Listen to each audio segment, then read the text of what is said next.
ভারত বাংলাদেশের উপরে নতুন করে নতুন নিষেধাজ্ঞা জারি করেছে এবং ক্রমেই ভারতের এই সিদ্ধান্তগুলো বাংলাদেশের অর্থনীতির জন্য মারাত্মক ঝুঁকির ব্যাপার হতে চলেছে। শুধুমাত্র অর্থনীতির জন্যই নয়, ভারত আরেকটা নতুন সিদ্ধান্তের দিকে যাচ্ছে, সেটা হচ্ছে 2026 সালে গঙ্গা চুক্তির মেয়াদ শেষ হয়ে যাবে। এরপরে ভারত সেই চুক্তি নতুন করে নবায়ন নাও করতে পারে। যদি করে তাহলে নতুনভাবে নতুন সংশোধিত চুক্তির দিকে ছাড়া ভারত পুরাতন চুক্তির ব্যাপারে তাদের আগ্রহ নেই, এমনটা স্পষ্টভাবে ঘোষণা দিয়ে দিয়েছে। যখন এই ঘোষণা ভারত দিল, একেবারে স্পষ্ট করেই বলছে ভারত থেকে বাংলাদেশ থেকে কাপড়, পাট, সুতার পণ্য আমদানিতে ভারতের নিষেধাজ্ঞা যখন আমরা দেখলাম এবং গঙ্গার পানি বন্টন চুক্তি মেয়াদ শেষ হওয়ার পরে চুক্তি আবার নাও করতে পারে এমন সম্ভাবনা যখন দেখা দিল, তখন আমরা একদিন আগেই দেখেছি পররাষ্ট্র উপদেষ্টা বলেছেন ভারতের সঙ্গে বাংলাদেশের সম্পর্ক, এই সরকারের সম্পর্ক ভালো নয়, খারাপ, আগের সরকারের মতো ভালো নয়। আমরা চেষ্টা করছি সম্পর্ক রিঅর্গানাইজ করার জন্য, পুনঃস্থাপনের জন্য। সেই চেষ্টা যখন বাংলাদেশ থেকে করা হচ্ছে, তখন ভারতের এই সিদ্ধান্ত এক ধরনের বার্তা দিল কিনা, এক ধরনের মানে হুমকি দিল কিনা, সেই আলোচনা করার চেষ্টা করবো এই ভিডিওতে। থাকবেন। বলছিলাম ভারত বাংলাদেশের উপরে নতুন নিষেধাজ্ঞা জারি করেছে। সংবাদের শিরোনামটা আপনারা দেখে নিতে পারেন। সেখানে বলা হচ্ছে বাংলাদেশ থেকে কাপড়, পাট, সুতার পণ্য আমদানিতে ভারতের নিষেধাজ্ঞা। আরেকটা শিরোনাম আপনারা দেখে নিতে পারেন, সেটা হচ্ছে যেখানে বলা হচ্ছে বাংলাদেশের সঙ্গে গঙ্গা চুক্তি সংশোধন করতে চায় ভারত। আর সেখানে একটা সম্ভাবনাও দেখা দিয়েছে যে গঙ্গা চুক্তি সংশোধন নাকি বাতিল করতে চায়। প্রথমে আসি বাংলাদেশ থেকে কাপড়, পাট, সুতার পণ্য আমদানিতে ভারতের নিষেধাজ্ঞা। কি বলছে তারা? নিজেদের স্থল বন্দর দিয়ে বাংলাদেশের বোনা কাপড়, পাট ও সুতার পণ্য আমদানিতে নিষেধাজ্ঞা দিয়েছে ভারত। শুক্রবার ভারতের বৈদেশিক বাণিজ্য অধিদপ্তরের মহাপরিচালক এক বিবৃতিতে এই তথ্য জানিয়েছেন। এমনটা নিশ্চিত করেছে Times of India. Times of ইন্ডিয়ার খবরে এমনটা বলা হয়েছে। এতে বলা হচ্ছে বাংলাদেশ ভারত সীমান্তে স্থল বন্দর দিয়ে বাংলাদেশ থেকে কোনো পণ্য আমদানি হবে না। বাংলাদেশ থেকে স্থলবন্দর দিয়ে কোনো পণ্য ভারত আমদানি করবে না। এর চাইতে ভয়াবহ তথ্য আর হতে পারে?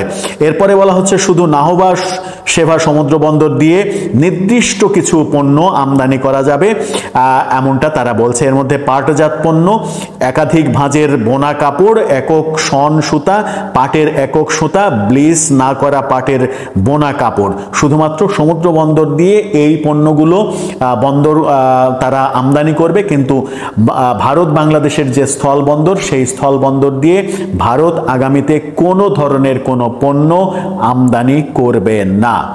ভয়াবহ রকমের খবর দিয়েছে টাইমস অফ ইন্ডিয়া। এই খবর যখন ভারত দিয়েছে, তখন গঙ্গা চুক্তি বিষয়ে কি বলছে তারা, চলুন সেটা জেনে নেওয়া যাক।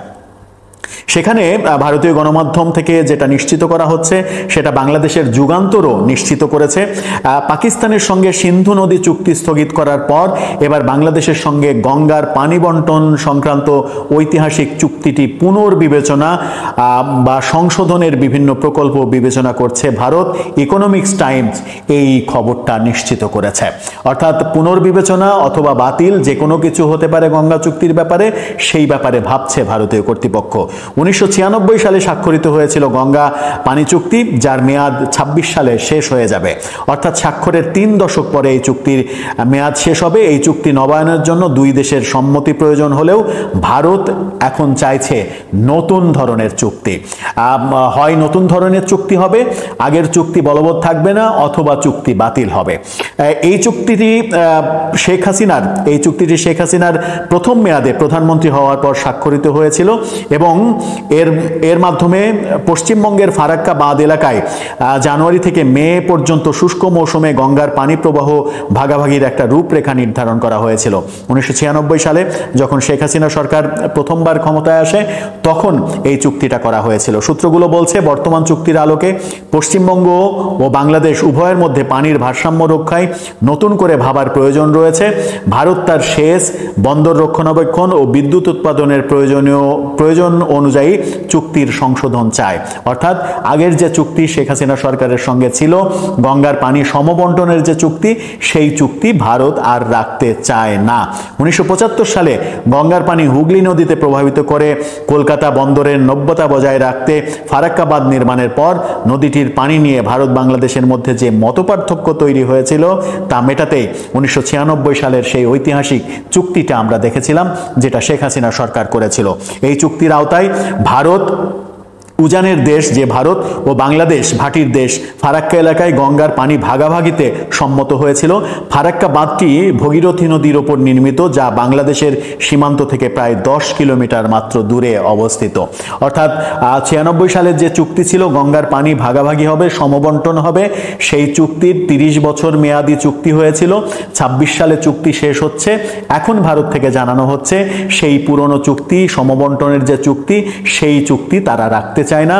আইদার চুক্তিটা বাতিল হয়ে যাবে, অথবা তাদের স্বার্থ সংরক্ষণ করে যতটুকু পানি দেয়া তাদের সম্ভব সেই ধরনের নতুন চুক্তির দিকে তারা আগ্রহী। কি করতে চলেছে ভারত? বাংলাদেশের উপরে একের পর এক কি গজব নেমে আসছে। এদিকে বাংলাদেশ সরকার ভারতের সঙ্গে সম্পর্ক উন্নয়নের কোনো চেষ্টা দৃশ্যত করছে, এরকম কোনো পদক্ষেপ এখন পর্যন্ত দেখিনি। যদিও পররাষ্ট্র উপদেষ্টা বলেছেন সম্পর্ক উন্নয়নের চেষ্টা করছে। সম্পর্ক উন্নয়নের চেষ্টা করছে সরকার থেকে যখন পররাষ্ট্র উপদেষ্টা বলেন, তখন আবার আমরা দেখি সরকারের বিভিন্ন উপদেষ্টারা ভারত বিদ্বেষী নানা ধরনের কথা বলেন। প্রধান উপদেষ্টা স্বয়ং ভারত বিদ্বেষী নানা ধরনের কথা বলেন, এবং ভারতীয় সর্বশেষ যে প্রধান উপদেষ্টার পদত্যাগের যে প্রসঙ্গটা ছিল, পদত্যাগ প্রসঙ্গ নিয়ে যখন রাজনৈতিক দলগুলোর সঙ্গে আলাপ করেন, তখন তিনি রাজনৈতিক দলগুলোর সঙ্গে আলাপে ভারতীয় আধিপত্যবাদ বিস্তারের অভিযোগও করেছিলেন, যে ভারত বাংলাদেশের উপরে আধিপত্যবাদ বিস্তার করতে চাইছে। এই ধরনের মন্তব্য প্রকাশ্যে করা, যে আরেকটা দেশের সঙ্গে সুসম্পর্ক একেবারে নিজের হাতে শেষ করে দেয়া, সেই সচেতনতাটা সরকারের আদৌ আছে কিনা সেটা একটা বড় ব্যাপার। এই যে স্থলবন্দরে আমদানি নিষিদ্ধ করে দিল ভারত, গঙ্গা চুক্তি এখন যদি বাতিল করে দেয়, তাহলে কোন পথে এগোবে ভারত বাংলাদেশের সম্পর্ক? দর্শক, আপনার কি মনে হয়? আপনার মতামত জানিয়ে লিখতে পারেন।